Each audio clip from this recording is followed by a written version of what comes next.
నమస్తే బాలచందర్తో బాత్ కహాని కార్యక్రమంలో ఈ రోజున యాదాద్రి జిల్లా నూతనంగా ఎన్నుకోబడిన యాదాద్రి జిల్లా అధ్యక్షులు బీజేపీ సీనియర్ నాయకులు ఊట్కూరు అశోక్ గౌడ్ గారు ఉన్నారు. నమస్కారం అండి. నమస్తే బాలచందర్. మన ఛానల్ తరఫు నుంచి శుభాకాంక్షలు తెలియజేస్తున్నాను. ధన్యవాదాలు. ఓకేనా. అయితే మీరు గమనిస్తూ ఉన్నారు, సీనియర్ నాయకులు మీరు మన తెలంగాణ రాష్ట్రంలో విపరీతమైన ఆర్థికంగా కావచ్చు, వ్యవసాయ రంగంలో కావచ్చు, ఇతర రంగాలలో కరువు కాలం అని మనం భావించవచ్చా? 100% కాంగ్రెస్ వచ్చిందంటే కరువు వచ్చింది కదా బాలచందర్. అవును, కాంగ్రెస్ తోనే కరువు వచ్చింది. ఈనాడు రాష్ట్రంలో జిల్లాలో ఎక్కడ చూసినా రైతాంగం మాకు ఏడుస్తున్నారు. ఇన్ని ప్రలోభాలకు పెట్టి నీకు అన్ని విధాలు ఆదుకుంటామని చెప్పి 500 బోనస్ అని చెప్పి, ఒట్లనుకుంటే 500 బోనస్ అని చెప్పి ఎక్కడ కూడా బోనస్ ఇవ్వకుండా 30% బోనస్ చెప్పి రైతు రుణమాఫీ అని చెప్పారు. రైతు రుణమాఫీ కాలేదు. రైతు భరోసా ఇస్తామని చెప్పింది కాంగ్రెస్ ప్రభుత్వం. రైతు భరోసా ఇచ్చిన దాఖలాలు లేవు. రుణమాఫీ నామమాత్రంగా పెట్టి ప్రతి గ్రామంలో 20-30% తప్ప ఎక్కడ కూడా రైతులకు రుణమాఫీ ఇచ్చే చరిత్ర. అంతేకాదు, మీకు రైతు చనిపోయిన వాళ్ళు చాలా మంది ఉన్నారు. కట్టగా వాళ్ళకి అలా రుణమాఫీ కాలే. అదే విధంగా రెగ్యులర్ ఇంట్రెస్ట్ కట్టే వాళ్ళు ఉన్నారు, వాళ్ళ రుణమాఫీ కాలే. 20,000 30,000 తీసుకున్న వాళ్ళు లక్షల కొద్ది అయినది. వాళ్ళకు కొంతవరకు నాకే చెప్పుకోవాలి, మనం గవర్నమెంట్ ఎవరున్నా అది కేవలం రైతు రుణమాఫీ చేసామంటే చేసామని చెప్పుకోవడానికి తప్ప ఏ గ్రామంలో చూసినా 20-30% కంటే ఎక్కువ రుణమాఫీ కాలేదు. ఇప్పుడు కూడా సాగునీరు అందించమని ఈ జిల్లాకు చెందిన మంత్రి కోమటిరెడ్డి వెంకటరెడ్డి అయితేనేమి, భువనగిరి ఎమ్మెల్యే అయితేనేమి, ఆలేరు ఎమ్మెల్యే అయితేనేమి మేము నీళ్లు తీసుకొస్తున్నాం, వరదలుగా పారుతున్నాయి, చెరువులు ఎక్కడ కూడా నీటి ఎద్దటే ఉంది. ఏ గ్రామంలో చెరువులు నింపినప్పటికీ కూడా, కొన్ని గ్రామాల్లో చెరువు నింపినప్పటికీ కూడా దీర్ఘకాలిక ప్రణాళిక లేక ఈనాడు రైతులు అన్నమో రామచంద్రుడు అంటున్నారు. రైతులు కూడా జిల్లా మొత్తంలో కూడా చాలా వరకు చేనులు ఎండిపోయినాయి. వారికి నష్టపరిహారం ఇవ్వాలని భారతీయ జనతా పార్టీ తరఫున మేము డిమాండ్ చేస్తున్నాం. ఫసల్ బీమా, ముఖ్యంగా కేంద్ర ప్రభుత్వం పెట్టే ఫసల్ బీమాలు ఏదైతుందో రాష్ట్ర ప్రభుత్వం వాటా చెల్లించి రైతుల పక్షాన్ని నిలబడకపోయి గతంలో ఉన్న టీఆర్ఎస్ ప్రభుత్వం అదే విధంగా చేసింది. ఇప్పుడున్న కాంగ్రెస్ రైతులు మోసం చేస్తుందని మేము భారతీయ జనతా పార్టీ తరఫున రైతులు ఆదుకోవాలని డిమాండ్ చేస్తా ఉన్నాం. ఈ రోజు కూడా రైతులకు వెళ్తా ఉన్నాం. బాలచందర్ కాల్ చేసిండు, మన మండలం వ్యక్తి, మన ప్రాంత వ్యక్తిని సమయం ఇచ్చి మీకు ఈ సమయం కేటాయించడం, ఈ తర్వాత పరిశీలనకి వెళ్ళటం జరుగుతుంది. బాగా ఒక్క నిమిషం. తెలంగాణ రాష్ట్రంలో సాగు సంక్షోభం చక్రబంధంలో ఉందా? ఎక్కడ లేదు. అదే చెప్తున్నా కదా, కాళేశ్వరం గతంలో ఉన్న ప్రభుత్వము ప్రణాళిక వేరు, ఈ ప్రణాళిక వేరు. ఉదాహరణ, కాళేశ్వరం ప్రాజెక్టు కాల్వకు ల్యాండ్ యాక్విజిషన్ చేసి డబ్బులు చెల్లించిన ప్రభుత్వం టిఆర్ఎస్ ప్రభుత్వం. కాల్వ వస్తే సాగునీరు అందిస్తామని ప్రభులు చెప్పి, మరి ఈనాడు కాంగ్రెస్ ప్రభుత్వం రాగానే మరి అది సాల్వ్ చేయాలా? అది సాల్వ్ లేదు.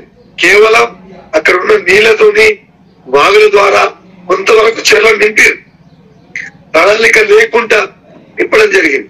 నేను అదే అంటున్నా, కాంగ్రెస్ అని ఇక్కడ ఉన్న ప్రజాప్రతినిధులు వేడుకునేది ఒక్కటే, ఏదైతే గతంలో ఉన్న బీఆర్ఎస్ ప్రభుత్వం నీటి చెరువు ద్వారా కానీ భువనగిరి చెరువుల ద్వారా కానీ నీటిని అందిస్తాం, మరి చెరువులు నింపుతామన్నారు.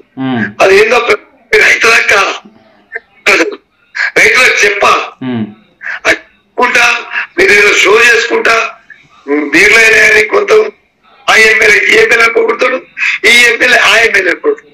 భువనగిరి ఎమ్మెల్యే ఆలేరు ఎమ్మెల్యే భువనగిరి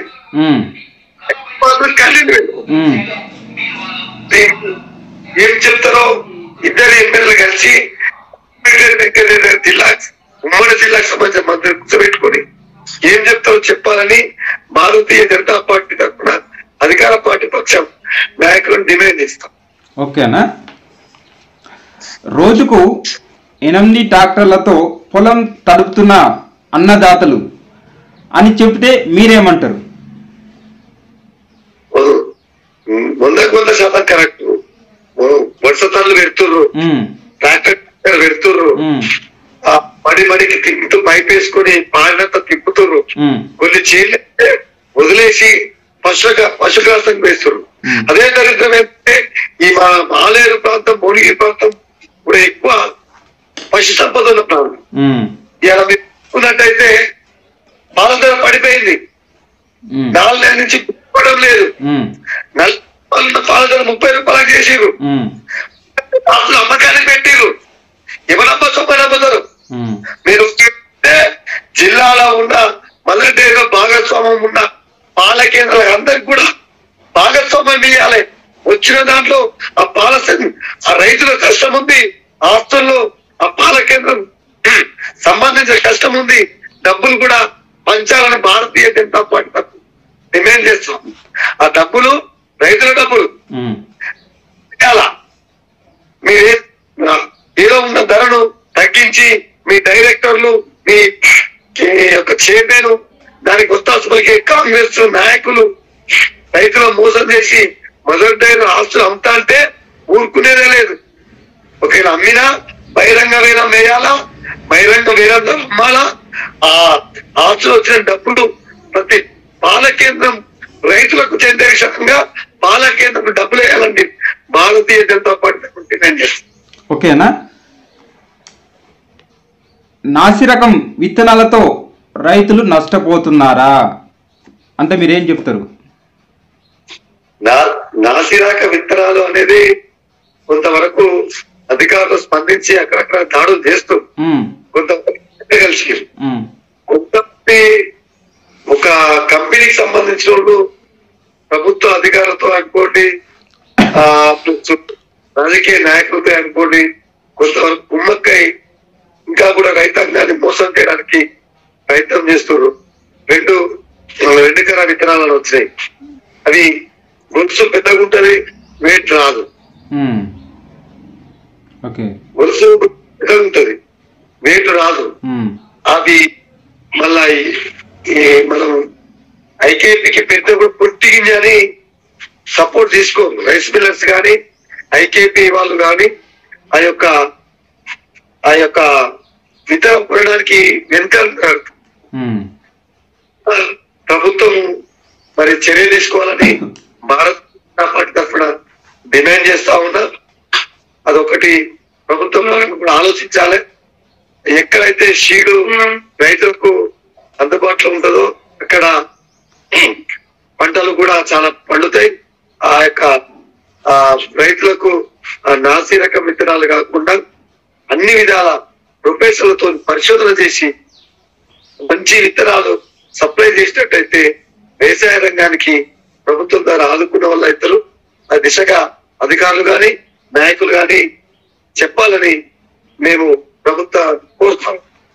చివరిగా ఈ నెలల రేవంత్ సర్కార్ చేసిన అప్పు అక్షరాల 1,52,000 కోట్లు వేటికి ఖర్చు చేసిండు?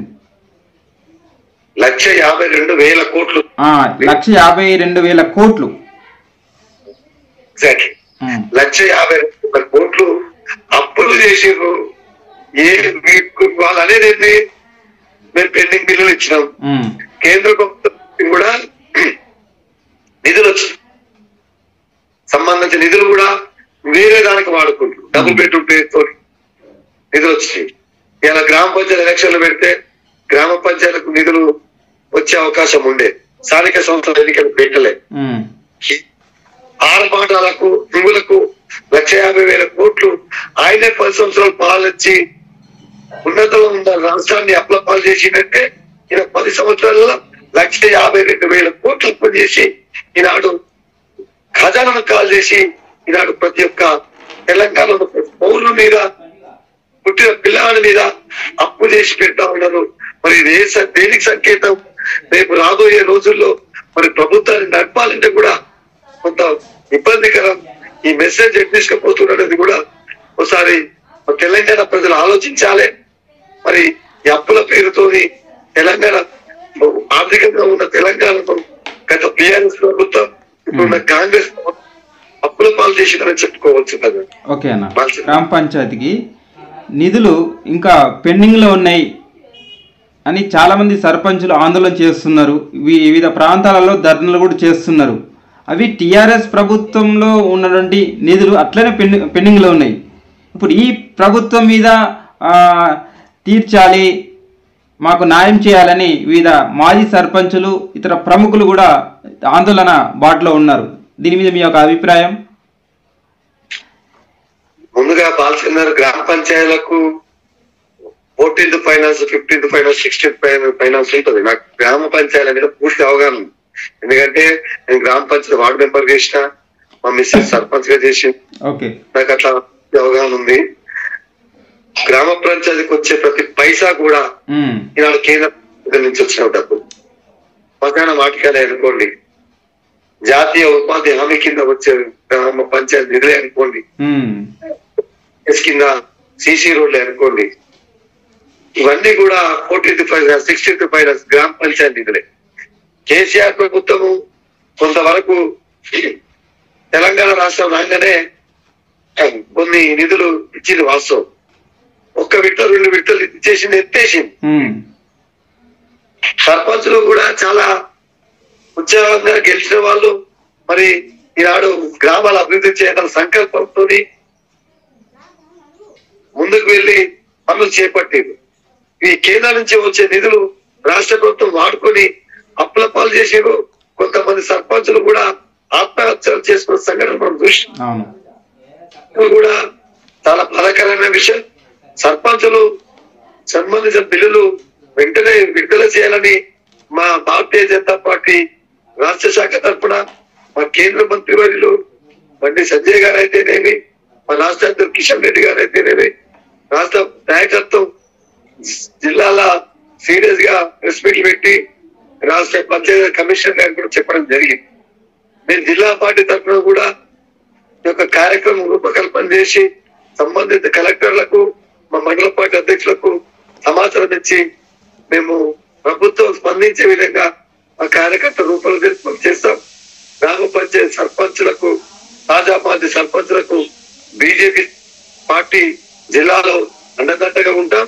ఆ యొక్క నిధులు కేటాయించిన నిధులు మనకి ఇచ్చిన పెండింగ్ బిల్లు వచ్చేంత వరకు పోరాటం చేస్తే మా మద్దతు ఉంటుందని మేము మీ యొక్క ఛానల్ ద్వారా సర్పంచులకు చెప్తాము. థ్యాంక్ యూ అన్నగారు. ఈ కార్యక్రమానికి మీరు వచ్చినందుకు అన్న ఫోన్ చేయగానే మాకు అందుబాటులోకి రావడం జరిగింది. మా తరపు నుంచి అభినందనలు అన్న. ఓకే బాలచందర్, మీ ఛానల్ కు నా తరఫున, మా పార్టీ తరఫున ఖచ్చితంగా సపోర్ట్ ఉంటుంది. ప్రజా సంస్థ మీరు ముందుకు తీసుకెళ్లి మరి ప్రజల పక్షాన పోరాటం చేయండి. మా వంతు సహకారం పూర్తిగా ఉంటుంది.